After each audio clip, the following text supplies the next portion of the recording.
What is the hukm for kissing the Quran?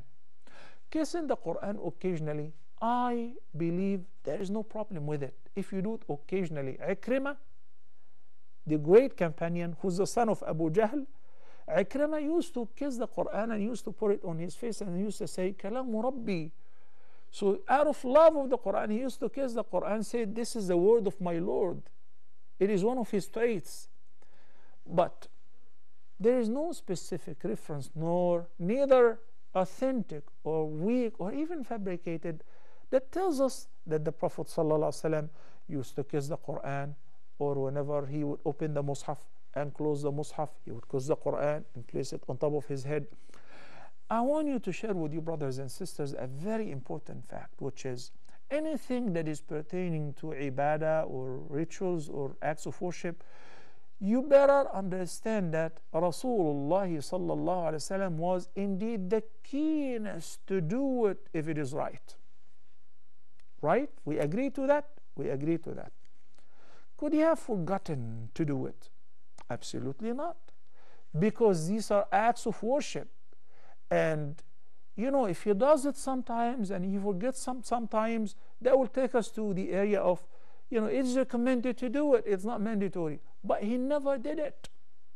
He never did it. When Abu Bakr, the Sahaba, Umar ibn Khattab suggested to him, why don't we compile all the Quran in one volume? We already have the scriptures. If you can just compile it in one volume. How dare you tell me to do something like that? The Messenger of Allah didn't do it. But there is a reason. Then when Abu Bakr was convinced, he tells Zayd ibn Thabit, we entrust you with the task. He said, how do you guys want to do something that the Prophet ﷺ didn't do? Look how the companions of Rasulullah ﷺ were very keen not to do anything, even if it was beneficial to the entire ummah. Even if it was not as you think. The Quran was already compiled in the hearts of the Huffaz. The Quran was already written, every single verse of it. But in scattered scriptures, you know, palm leaves and all of that, we just want to put it in one volume.